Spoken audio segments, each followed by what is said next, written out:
E nós falamos na última aula sobre organizar cada assunto na sua devida gaveta, né? Nós falamos bastante sobre a importância de compreender as normas e utilizar as normas corretamente. Então, a norma de simbologias hidráulicas, a ISO 1219, seja a norma simplificada ou a completa. Então, a ISO 1219, ela atende tanto, ISO 1219, ela atende tanto a simbologias hidráulicas simples, quanto também a parte completa de uma simbologia hidráulica, tá ok? Então nós vamos estar falando bastante disso hoje, de uma forma muito mais dinâmica, tá? E muito mais prática, para que nós possamos estar utilizando já esse conhecimento dessa aula no workshop, no dia a dia do nosso trabalho e dos desafios de campo, né, que cada um passa e cada um vivencia. Seja fazendo um processo seletivo, seja no campo, seja no workshop, poder estar aplicando já diretamente o conhecimento aí voltado a esse assunto. Eu vou colocar um vídeo aqui, breve, um vídeo.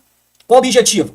Na minha visão, o compilado mais importante da última aula que nós tivemos. Nós falamos de diagrama, interpretação, que eu também preciso entender quando uma documentação está querendo conversar comigo, mas ela não está adequadamente normatizada, ou isso é um erro. Se eu seguir nesse nível de comunicação, eu tendo a ir pelo caminho errado, ok? Eu vou estar sendo seduzido pelo sucesso, eu estou sendo enganado, tá? E muitas vezes por isso, é porque eu também não passei por uma educação de competência de forma normatizada, por isso eu não consigo interpretar isso e eu não consigo então trazer soluções, porque falhas acontecem e eu não consigo entender que é uma mangueira que está posicionada em um lugar errado, que ela não deveria estar, ok? Imagina que seja um projeto especial em que um pórtico ou pórtico P esteja recebendo um outro tipo de ligação que não seja a linha de pressão. E aí imagine-se que não evidenciaram isso na documentação e o técnico então olha e vê, pô, quem tem que estar aqui é a linha de pressão, não é a linha que está. Isso é um erro. E aí o cara vai lá, vê, conecta e bota para funcionar. Aí vamos pensar que ali tem uma certa pressão, uma certa fluidez, fluido, vazão ali adequada, porém não é a função adequada, não é o local correto e durante variáveis do percurso da máquina, aquele ponto ele vai então não ser alimentado de acordo com os parâmetros do projeto e aquele equipamento vai falhar em determinado ponto da sua curva de potência e não em todo o seu desempenho, e não em toda a necessidade de operação, mas de um ponto específico da sua necessidade. E aí o que vai acontecer? Falhas acontecem, se danifica algo, se danifica algo, se danifica e se troca de forma repetitiva, aonde componentes são trocados de forma rotineira.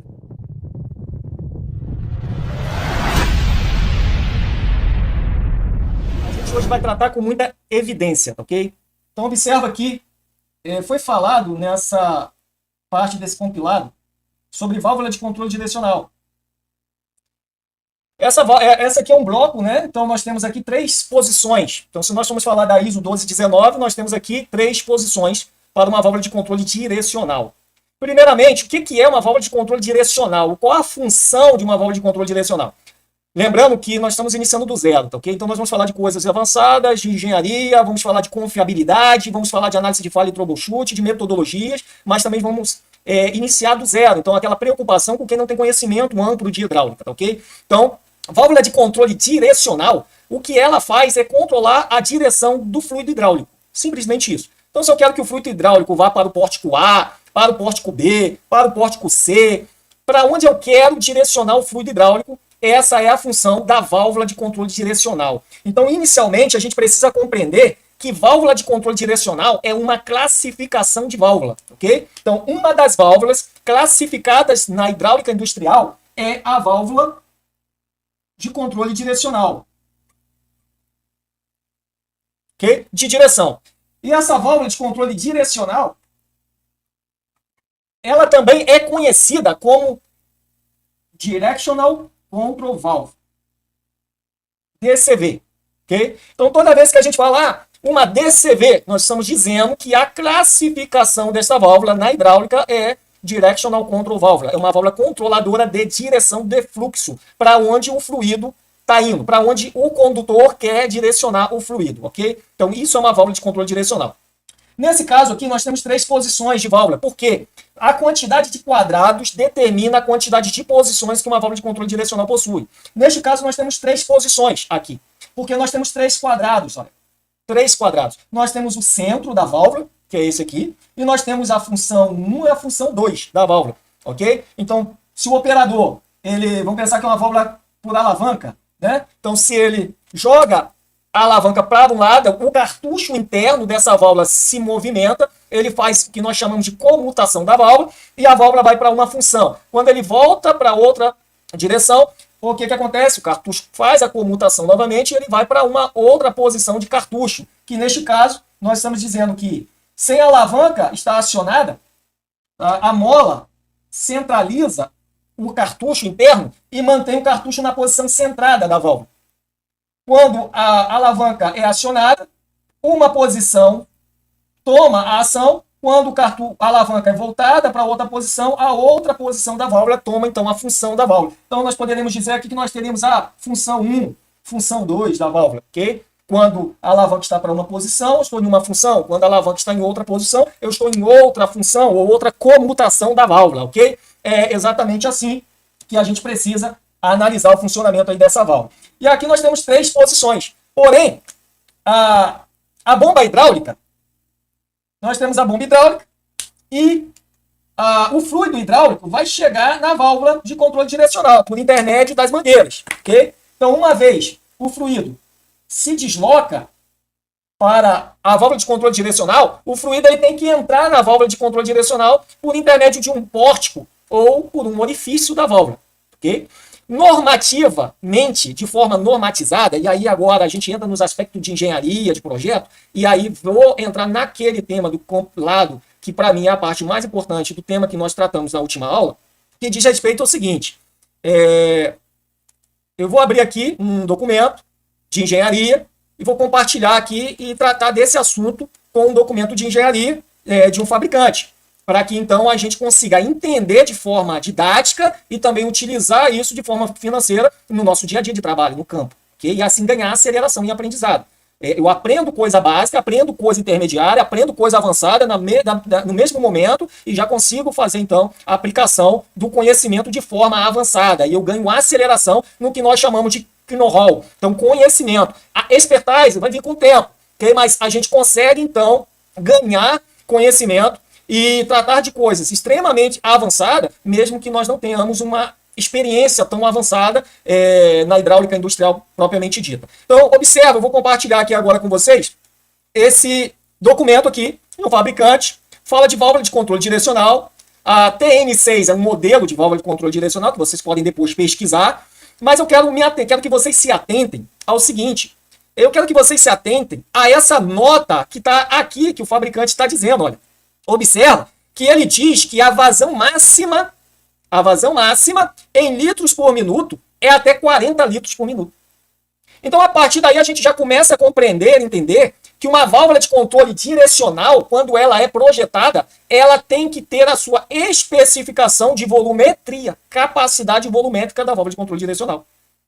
Se eu coloco uma válvula de controle direcional no sistema hidráulico, em que a sua capacidade volumétrica não está corretamente especificada para o projeto, essa válvula de controle direcional ela vai influenciar de forma negativa no funcionamento do projeto, pelo qual o designer desenvolveu esse sistema hidráulico. E, consequentemente, o sistema ele pode vir a superaquecer, ele vai falhar, ele vai ter perdas em si. Então, a válvula de controle direcional, ela não tem função, ela não gera vazão, tá? Lembre, válvula de controle direcional é uma classificação de válvula na hidráulica, porque a função desta válvula é controlar a direção pelo qual o operador, né, ou o engenheiro, através lá do sistema HMI, né, de interface homem-máquina, ele fez com que ele quer que quando a função lógica seja transmitida, o fluido vá para o pórtico correto, para o local correto, para fazer o trabalho, né, que é a conversão da energia hidráulica em energia mecânica. E aí sim se gerar dinheiro, né, no projeto assim. Então a válvula de controle direcional ela tem essa função, mas ela não tem a função de controlar a vazão. Ela não controla a vazão, ela controla a direção de fluxo. Por isso ela é controladora direcional. Mas mesmo sendo uma controladora direcional, ela é projetada para uma limitação de vazão. Então eu preciso ter consciência que uma válvula de controle direcional ela tem que atender à especificação de volumetria do projeto hidráulico que eu vou estar desenvolvendo, que eu vou estar trabalhando. E qualquer instalação de uma válvula de controle direcional que não esteja adequada para o projeto, o sistema hidráulico virá a falhar, a válvula de controle direcional virá a perder a sua confiabilidade. Nós falamos sobre muito confiabilidade na primeira aula, ok? E aí esse componente ele não vai durar o prazo de vida dele que o fabricante determina para ele. Uma outra coisa interessante aqui é, olha só, pressão de trabalho nas linhas A, B e P.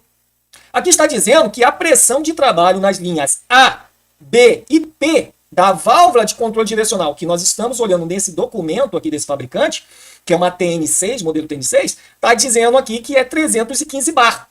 Então, isso significa, colocando na nossa simbologia, de acordo com a ISO 1219, a gente coloca aqui o pórtico de pressão. Aqui, a gente coloca o pórtico A e a gente coloca o pórtico B no nosso desenho aqui. E a gente pode colocar o pórtico T também. Tá aqui o pórtico D colocado. E se nós formos olhar, essa válvula ela possui centro fechado. Então, de acordo com o que eu estou colocando aqui, essas 4 vias que estão no centro da válvula são vias fechadas, né? Elas estão bloqueadas. Então, nós temos P, T, A e B. Só que lá fala que os pórticos das linhas A, B e P suporta até 315 bar. Então, observa que normativamente, de acordo com a norma ISO 1219, atento isso aí, de acordo com a ISO 1219, quando os pórticos são definidos pela ISO 1219, os pórticos vão estar numerados e não em letras, tá? Então fica mais uma ressalva para vocês aí. Então, nesse caso aqui, nós teríamos um em P, nós teríamos aqui o 1 em P, ok? Por quê? Porque nós estaríamos normatizados de acordo com a ISO 1219. Quando é letra, nós estamos normatizados pela DIN e não pela ISO, tá ok? Então é uma outra importante informação. Mas, professor, por que é importante essa informação e o que tem a ver com compilado? Aí agora que nós vamos chegar, e o que tem a ver com confiabilidade? O que isso pode impactar na falha e financeiramente e também no meu conhecimento como especialista de hidráulica, como futuro especialista de hidráulica, como responsável por manutenção de sistemas hidráulicos industriais. Por quê? Porque se T, que vai para tanque, observa que no documento do projeto, dessa válvula que eu estou usando como exemplo aqui, diz que linha T suporta até 1.600 bar. Não é a linha hidráulica que ele está dizendo. Ele está dizendo que o pórtico, o orifício dessa válvula, foi projetado para que, se T sofrer uma obstrução, a carcaça da válvula, o componente ali, se continue íntegro, porque ele foi projetado para suportar até 160 bar. Já o pórtico A, B e T, observa que é até 315 bar. Isso significa que, se por algum motivo alguém pegue o pórtico T, coloque uma mangueira e faça esse pórtico T entrar para acionar um motor hidráulico, quando esse motor hidráulico estiver trabalhando sem carga, tudo bem. Quando ele começar a pegar carga, aqui eu vou ter uma elevação de pressão. E o que vai acontecer agora é que, com essa elevação de pressão no sistema, o equipamento pode funcionar. Ele pode, de repente, estar trabalhando com 100 bar ali e não ultrapassar 100 bar. Vai funcionar. Ninguém vai perceber que foi montado equivocadamente. E ele vai conseguir fazer a função. Porém, o pórtico T, quando o fluido sai dele e os materiais desse pórtico foi projetado de acordo com a especificação dessa válvula que está aqui, eu estou dando evidências para vocês. Quando esse pórtico ele foi projetado para suportar até 160 bar, não significa que o cartucho interno da válvula vai ficar íntegro, que os O-rings vão ficar íntegro, que o sistema de lubrificação e refrigeração dessa válvula de controle direcional vai permanecer íntegro, de forma que não vai impactar na confiabilidade da válvula. Não significa isso. Por quê? Porque ele foi projetado, o pórtico T, para suportar até 160 bar, porém permitindo que o fluido saia da válvula e vá direto para o tanque, e não para fazer uma função hidráulica, como se fosse pórticos de função A, B ou C. E muitas das vezes, configurações erradas são montadas, aonde se coloca e funciona. Só que a confiabilidade do componente é comprometida. Porque por mais que esse sistema aqui, com carga, não vá, como exemplo, ultrapassar 160 bar, quando esse motor hidráulico estiver com carga, vamos pensar que não ultrapasse 100 bar, o fluido, ao sair do pórtico T, ele nunca está sendo conduzido para o tanque, permitindo que o fluido saia e seja deslocado para o tanque, permitindo a correta refrigeração e lubrificação dos componentes internos da válvula de controle direcional. Por isso, o cartucho da válvula de controle direcional vem a falhar. Isso acontece também quando e tem mais tendência a acontecer, pessoal, quando é normatizado pela DIN. Porque quando é normatizado pela DIN, o que acontece? Quando a normatização acontece pela DIN, aí vem letra no circuito, nós temos né? Aí vai ter pórticos de utilização, que é os pórticos chamados pórtico de funções, né? Que aí pode ser 2, 4, 6, né? Aí tem aqui, ó, escape 3, 5, 7, pórtico de pilotagem, aí tem 10. Vamos pensar aqui, ó, pórtico, né, de escape, retorno, saída. Aí o cara vem aqui e erroneamente, de forma errônea, em vez dele colocar 3 aqui, ele vem e coloca 3 aqui, ó.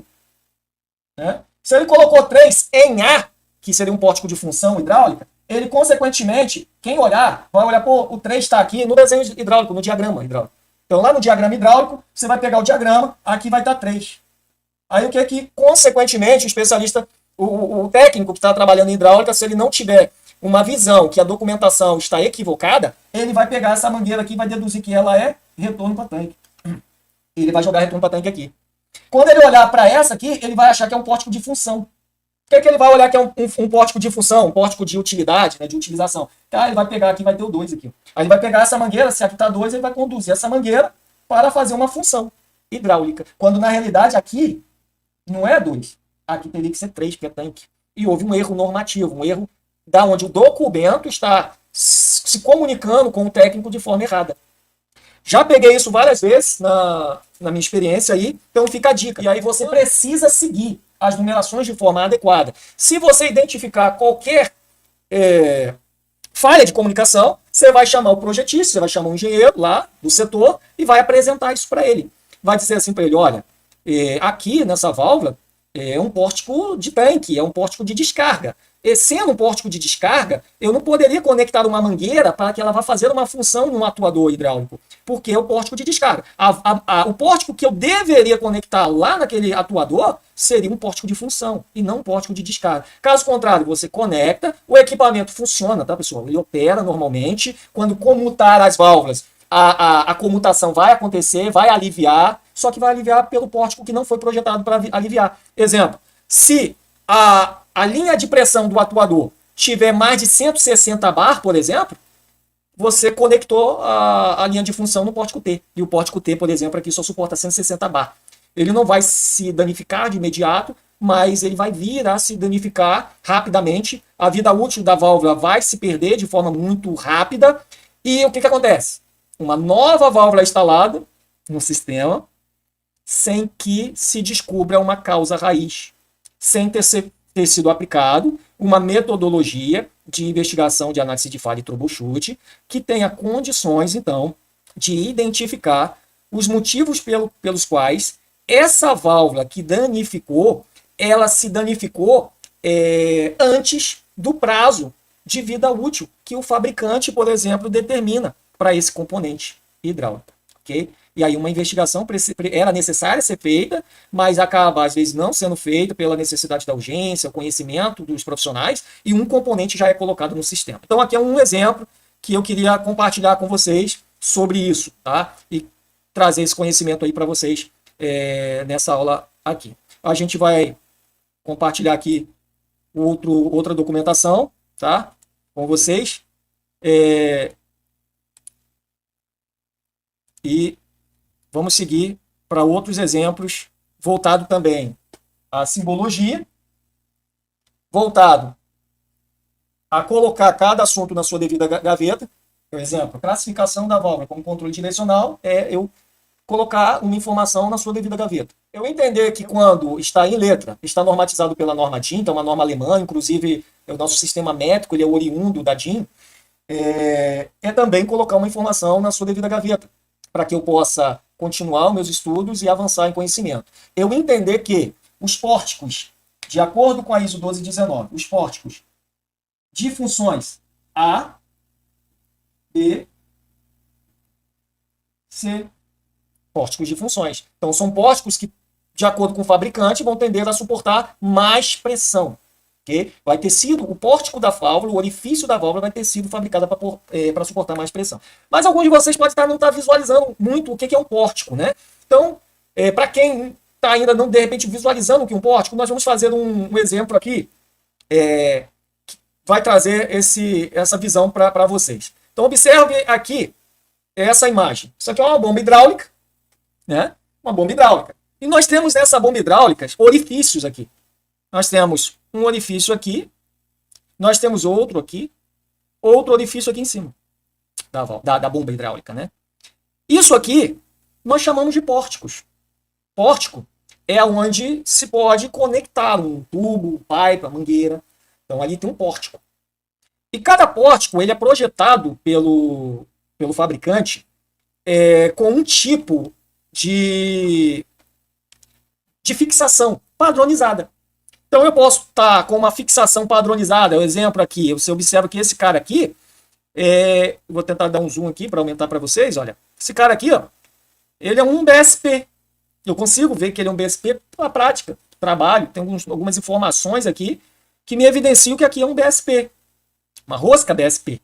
Isso nós vamos estar falando lá na frente um pouco. Vou estar passando alguns conceitos de como vocês identificarem isso. Porém, se eu for conectar algo nesse pórtico aqui, eu preciso vir com uma rosca BSP e conectar ali. Porque o fabricante colocou esse pórtico com uma rosca BSP. Quando a gente pega esse outro pórtico de cá, ó, esse aqui, também é possível observar que é um pórtico BSP também. Existem informações ali que transmite ao especialista, tá, que é um pórtico BSP. Já esse camarada aqui, observa que nós temos um orifício aqui, outro, e nós temos esse pórtico. Aqui é rosca para colocar parafusos. E aqui no pórtico não tem rosca, olha. O material aqui não tem rosca. Você não vê rosca nesse pórtico aqui, ó, dessa bomba. Não tem rosca. Aqui tem rosca, tá? Mas aqui não tem rosca. Isso significa que esse pórtico de cá, ele é um pórtico frangeado. Ele é um pórtico normatizado, né? Sistema de frange, ok? E aí nós estamos falando de franges bipartidos, tá? Aonde alguns franges bipartidos vão trabalhar até 3.000, outros vão até 6.000 PSI. E nós vamos falar também dessa codificação em outras aulas lá na frente, tá? Mas isso são pórticos. Aqui nós podemos afirmar que nessa bomba nós temos 3 pórticos aqui.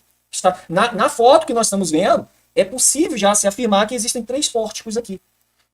Sendo afirmado que existem 3 pórticos aqui, nós vamos lá na ISO 1219. Por quê? Porque a ISO 1219 não é a norma que determina simbologias hidráulicas e pneumáticas. E ela não determina simbologias hidráulicas simples e também no seu formato complexo ou completo, ok? Se é isso, nós podemos e temos total condições de informar qual a simbologia da bomba que está na nossa frente, no quadro. Porque essa simbologia será representada no diagrama hidráulico que vai se comunicar conosco. E também, os pórticos que estão nessa bomba também podem ser representados de acordo com a ISO 1219. Tal como, de acordo com a ISO 1219, os pórticos também são identificados de forma padronizada em uma válvula de controle direcional, que foi o que nós vimos aqui. Então, tratando por esse princípio, a gente vai tratar de bomba. Nós já falamos que válvula de controle direcional tem o objetivo de direcionar o fluxo do óleo para onde nós queremos. E a bomba hidráulica? Como definir bomba hidráulica? Como tratar bomba hidráulica? Como compreender normativamente bombas hidráulicas? Até porque, pessoal, exemplo, a bomba hidráulica que nós temos lá na nossa casa, aquela bomba de água lá que nós temos na nossa casa, né? Se eu for colocar aqui para vocês, deslocamento positivo, deslocamento P, vou botar deslocamento P e vou botar deslocamento D.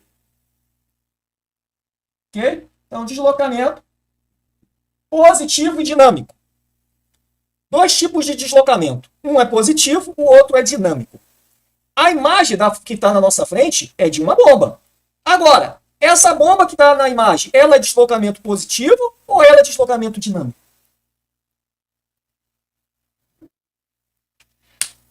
Vou compartilhar outra documentação com vocês.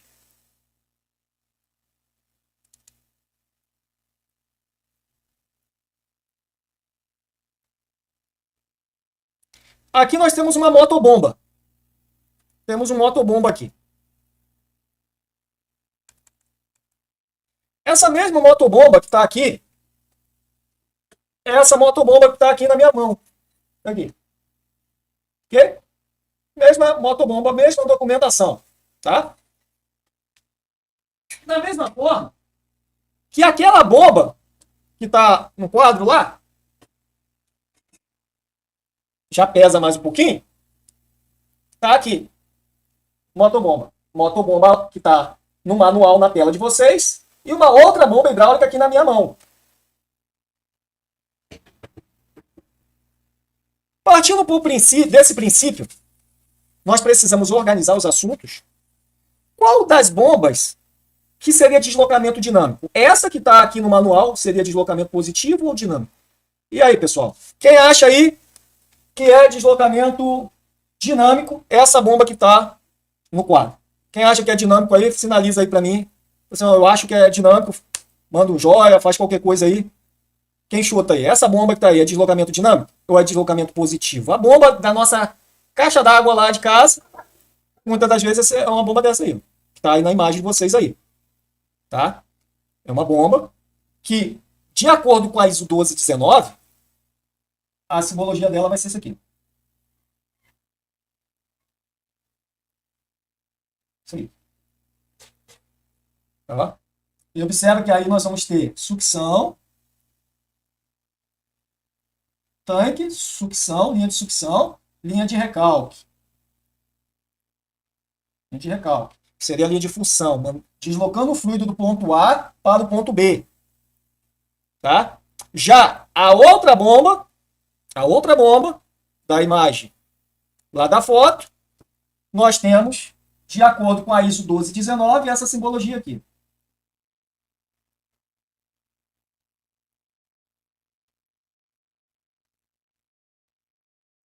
Ok? De acordo com a ISO 1219. Então presta atenção, pessoal. A bomba que está com motor elétrico lá, que é uma motobomba, que é a bomba residencial, mais utilizada aí pelo bombeiro hidráulico, né, o profissional bombeiro hidráulico, não diz respeito à hidráulica power, tá? A hidráulica de potência hidráulica. Sistemas de combate a incêndio são normatizados pela National Fire Association, que diz respeito é uma associação americana, né, de sistemas hidráulicos para combate a incêndio. Okay? Então, sistema de combate a incêndio utiliza muito o quê? A bomba de deslocamento dinâmico, porque eu quero deslocar o fluido do ponto A para o ponto B. Ok?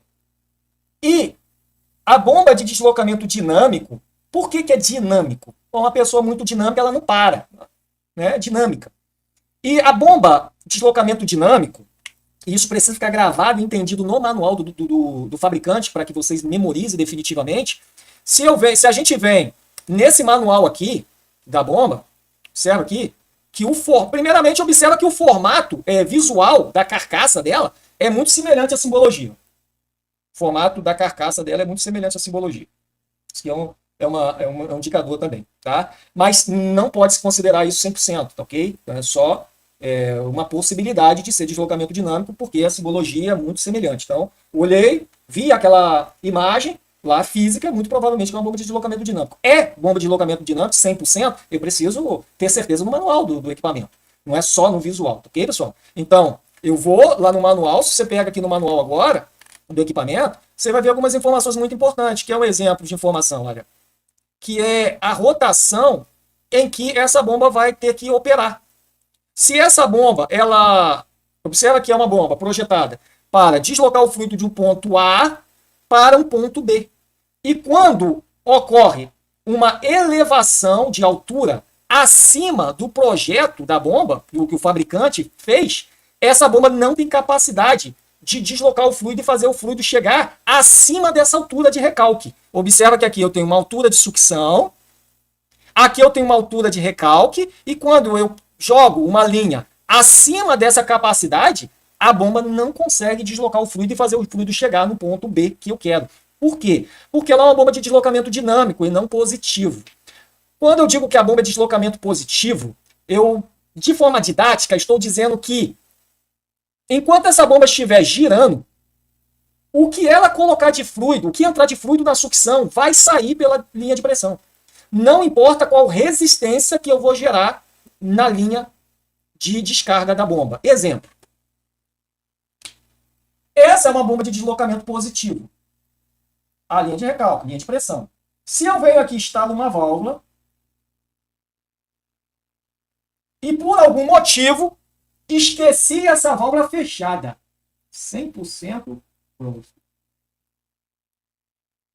E essa bomba está sendo acionada por um motor elétrico.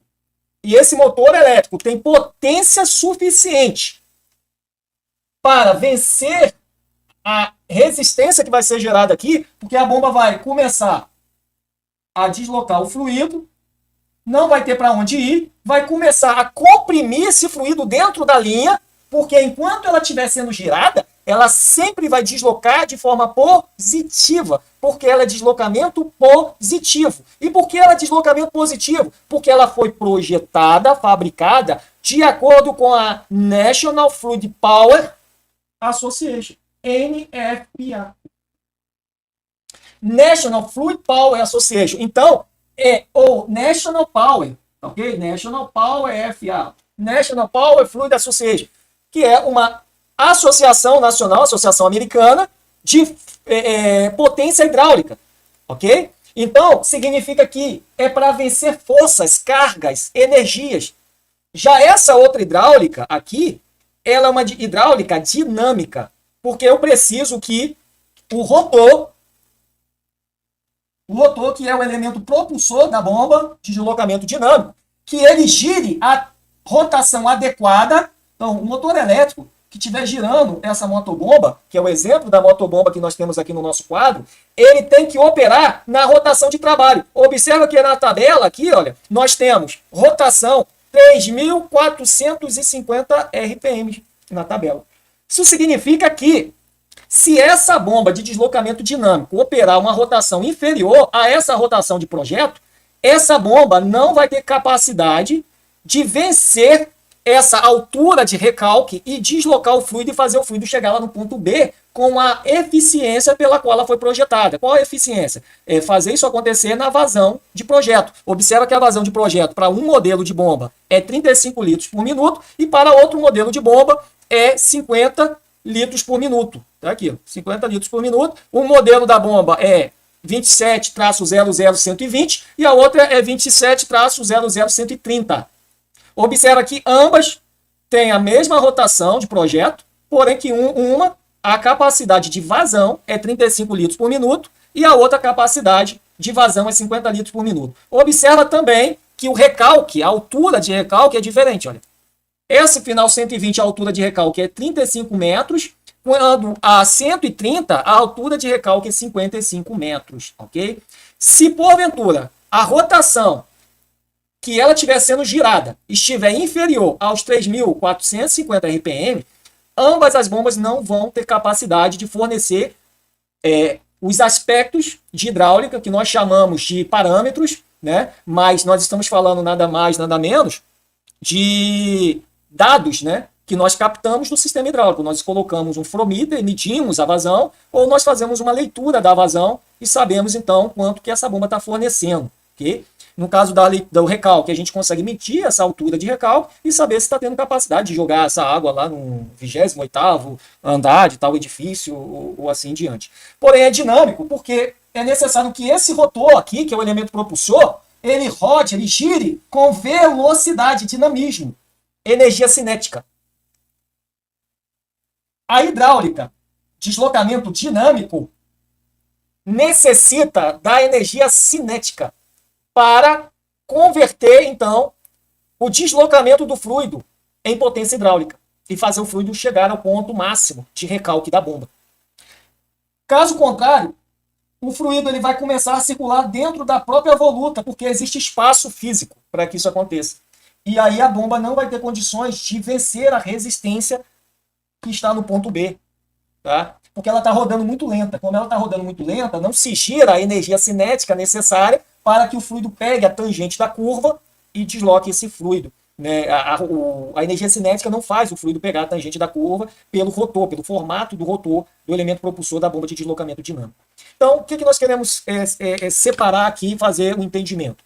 O que é a hidráulica deslocamento dinâmico e o que é a hidráulica deslocamento positivo. A hidráulica deslocamento positivo é a hidráulica que é utilizada nos guindastes, que é utilizado no setor móvel, que é utilizado no agro, que é no naval, é para pegar cargas, é para fazer funções que requer forças. Já a deslocamento dinâmico é simplesmente para eu deslocar um fluido de um ponto para outro. Okay? É muito utilizado em irrigação, é muito utilizado na construção civil, também é utilizado também em biomedicina, né? Na parte de farmacêutica, é muito utilizado deslocamento dinâmico, ok? Que são as petroquímicas, tá? No próprio petróleo e gás é utilizado muito bombas de deslocamento dinâmico para deslocar fluidos, né? Para fazer mistura também de fluidos, né? Fazer esses fluidos se misturarem e atingir a densidade adequada ou a composição química que se espera desse fluido. Também é muito utilizado também no bombeio de combustíveis, ok? Da própria água, né, potável, água industrial, muito utilizado a deslocamento dinâmico. E a gente precisa, como especialista de hidráulica, interpretar isso e fazer uma separação do que é uma bomba de deslocamento dinâmico, do que é uma bomba de deslocamento positivo. Pessoal, a gente programou a aula para finalizar às 21h30, então nós vamos estar fazendo isso. Durante a aula, qualquer dúvida que vocês tiverem, vocês podem fazer pergunta no chat, tá? Faz a pergunta, para que a gente possa estar trazendo a resposta da pergunta de vocês no próprio grupo, tá? E dando seguimento à próxima videoaula que a gente vai estar fazendo também, ok?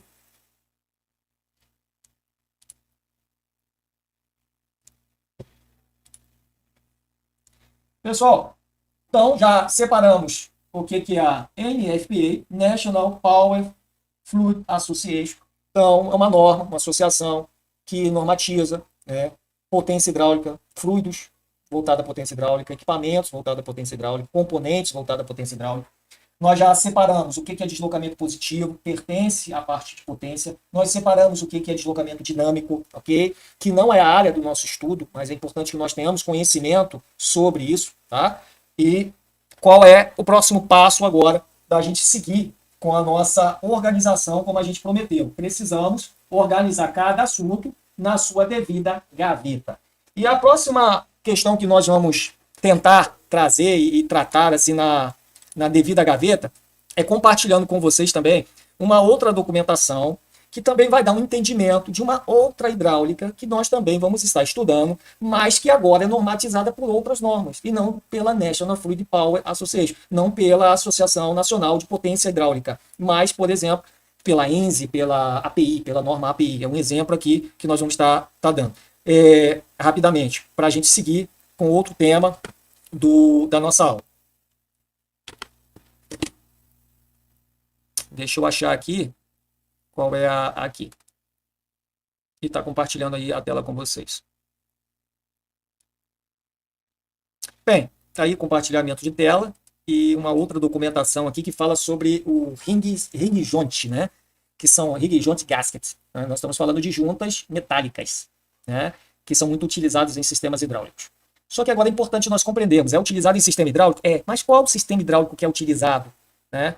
é muito utilizado em sistemas hidráulicos industriais, e às vezes a gente não tem assim um entendimento de conseguir separar o que é uma hidráulica, por exemplo, de um guindaste, o que é uma hidráulica, por exemplo, de um BOP, Blowout Preventer, ok, pessoal? O que é uma hidráulica de um sistema de MPD, Managed Pressure Drill, que é gerenciamento de pressão de poços de petróleo. E aí a gente, às vezes, não consegue ter um entendimento adequado para a gente organizar determinados assuntos ou até mesmo seguir com o nosso campo de pesquisa, com o nosso campo de estudo. Por isso a importância de estar se atentando quanto a isso.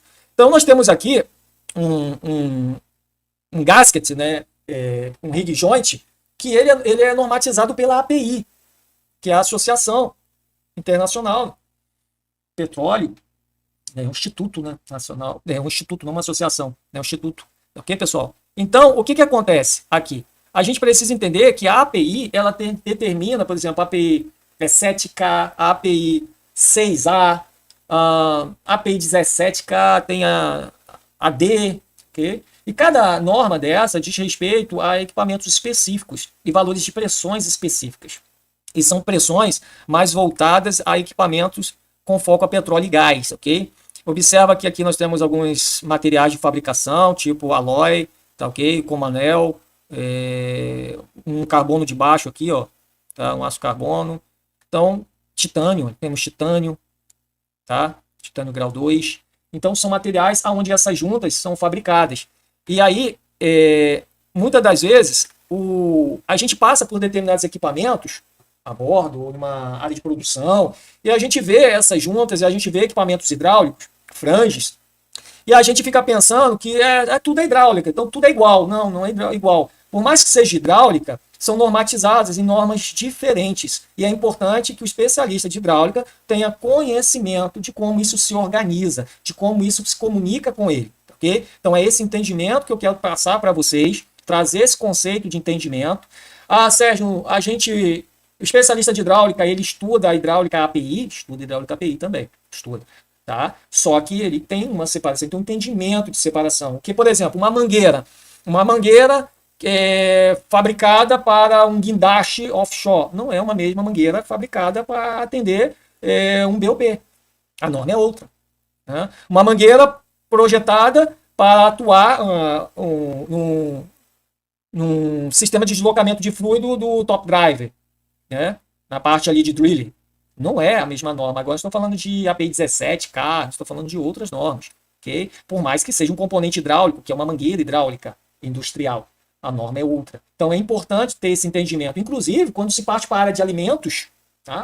A norma muda também. Mangotes hidráulicos que faz deslocamento de alimentos. Exemplo, um mangote de fluido que desloca água, né? Potável.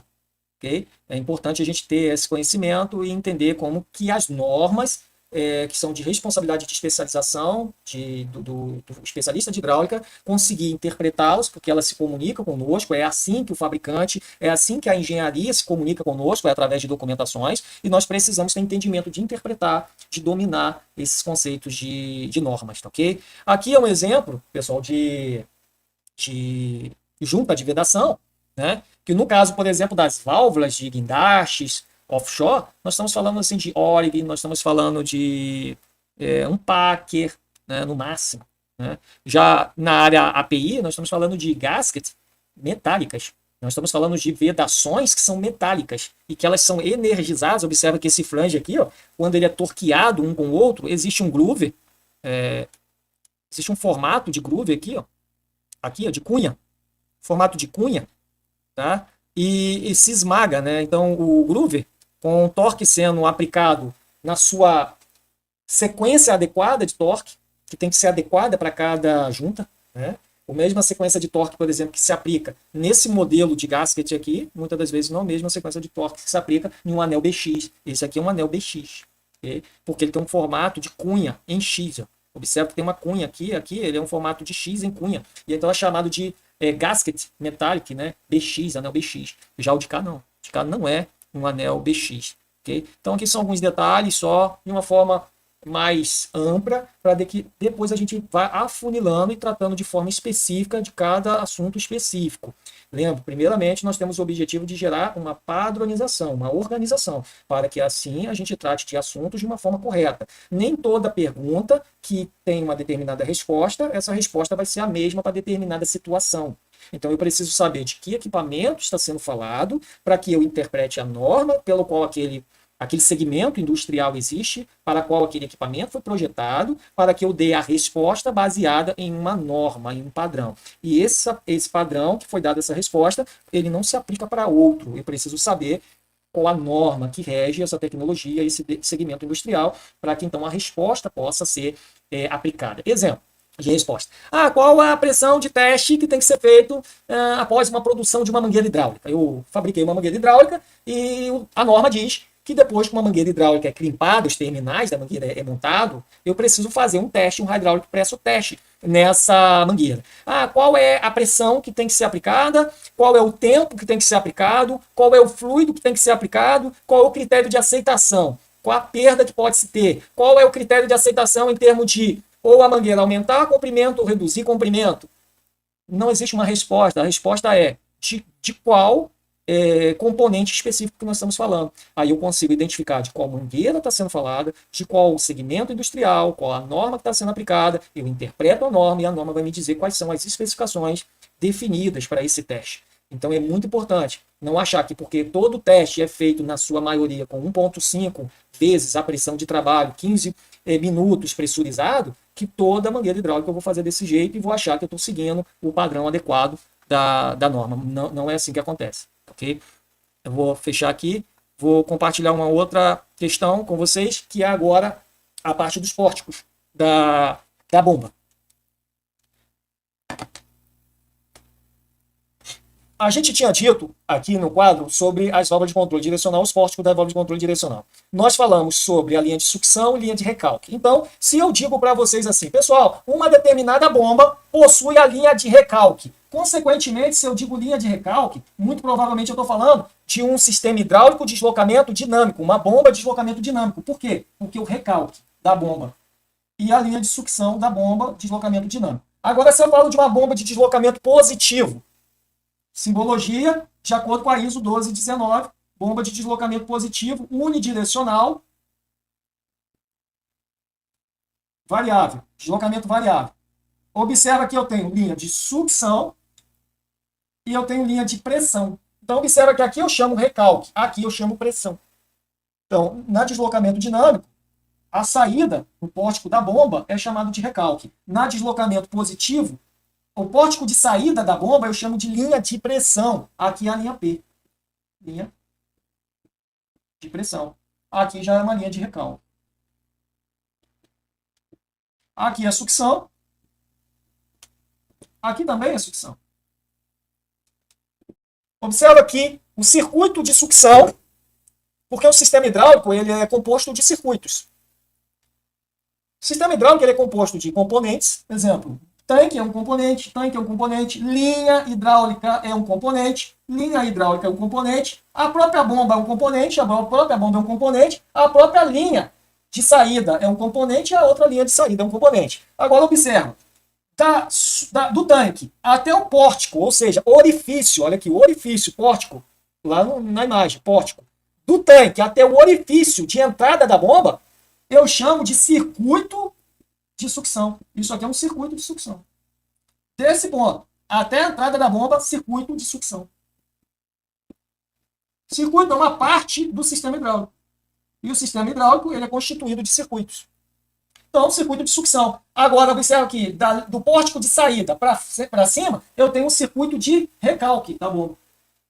Deslocamento dinâmico. Deslocamento positivo, circuito de sucção do tanque até a entrada do pórtico de sucção. E do pórtico de saída para frente, eu tenho um circuito de pressão. Circuito de pressão. Aí, jogo a linha de pressão para a válvula de controle direcional. Conecto ela ali ao pórtico P da válvula. E de acordo com a comutação que o operador fizer, o fluido vai ser direcionado para a linha A, para a linha B, para a linha C, para fazer determinado trabalho. e o fluido vai se retornar pela linha T do sistema indo para o tanque. Então, é assim basicamente que o sistema hidráulico se comunica conosco. Agora, observa, para concluir e atender aí o nosso horário, né, da nossa aula de hoje, observa que essa bomba que está na nossa frente, ela tem 3 pórticos. Baseando nos 3 pórticos que ela tem,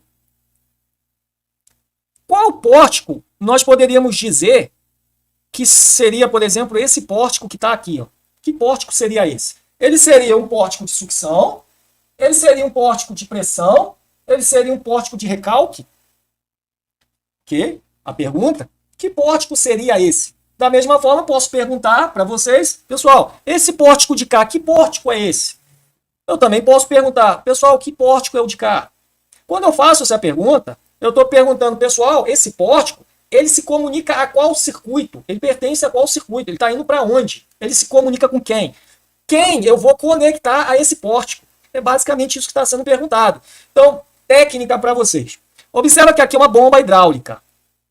Eu tenho um pórtico, 2 pórticos, 3 pórticos. Observa que o menor pórtico é o que está aqui em cima. Ele é o menor dos 3. Se ele é o menor dos 3, e eu tenho certeza que isso aqui é uma bomba hidráulica, e eu estou falando de bomba hidráulica agora, o que eu estou dizendo, se eu for falar de motor hidráulico, eu tenho que aplicar uma didática diferenciada para vocês, nós estamos falando de bomba, então tá aqui. Temos 3 pórticos, esse é o menor. Consequentemente, esse pórtico menor será o pórtico de dreno de carcaça. Ok? Professor, o que é o pórtico de dreno de carcaça? Observa que essa simbologia ela está padronizada dentro da ISO 1219. E eu tenho pórtico, um pórtico, outro pórtico. Cadê o terceiro pórtico? Não existe. Não existe para essa simbologia que está aqui. Porque essa simbologia que está aqui não representa realmente a simbologia da bomba que está na imagem aí para vocês. Porque se o diagrama hidráulico for representar essa bomba da imagem de vocês, é necessário que o designer, o projetista que desenhou o diagrama hidráulico, ele venha e coloque, de acordo com a ISO 1219, um pórtico de dreno de carcaça. Então ele vai pegar aqui e vai fazer isso. Um pórtico de dreno de carcaça. Linha tracejada, simbolizando o dreno, retornando para o tanque. Dreno de carcaça. Observa que agora eu tenho 3 pórticos. Um pórtico, 2 pórticos, 3 pórticos. E o menor pórtico sempre será o dreno de carcaça. Ok? Compreendido isso aí? Agora observa. Entre esse pórtico de cá e esse pórtico daqui, ó, tá? Esse pórtico de baixo, ele tem um maior diâmetro. O pórtico de maior diâmetro de uma bomba hidráulica sempre será o pórtico de sucção. Porque eu entro com mais fluido para dentro da bomba, entro com mais fluido na temperatura normal do tanque para que eu utilize o fluido que eu necessito para realizar trabalho e o excedente lubrifique e refrigere os componentes internos da bomba que estão girando e saia pelo dreno de carcaça e retorne para o tanque, levando temperatura e fazendo com que essa temperatura seja dissipada no tanque hidráulico do sistema. Então, nesse caso, para a gente concluir a aula de hoje, nessa imagem nós temos pórtico de sucção, nós temos pórtico de pressão e não pórtico de recalque, porque observa que aqui é uma bomba de deslocamento dinâmico, por isso é recalque, quando a nossa bomba é de deslocamento positivo e não uma bomba centrífuga de deslocamento dinâmico. Então, um pórtico de pressão e nós temos um outro pórtico que é o chamado dreno de carcaça. Por isso, agora sim, eu posso dizer que, de acordo com a ISO 1219, essa simbologia que está aqui, sim, ela pode representar a bomba que nós temos na imagem que está aí com vocês. Porque ela simboliza corretamente dreno de carcaça, linha de pressão e linha de sucção. O pórtico de sucção, pórtico de pressão, pórtico de dreno de carcaça, de forma normativa. Eu tenho 3 pórticos nessa bomba e estão evidenciados fisicamente também na imagem que está na frente de vocês.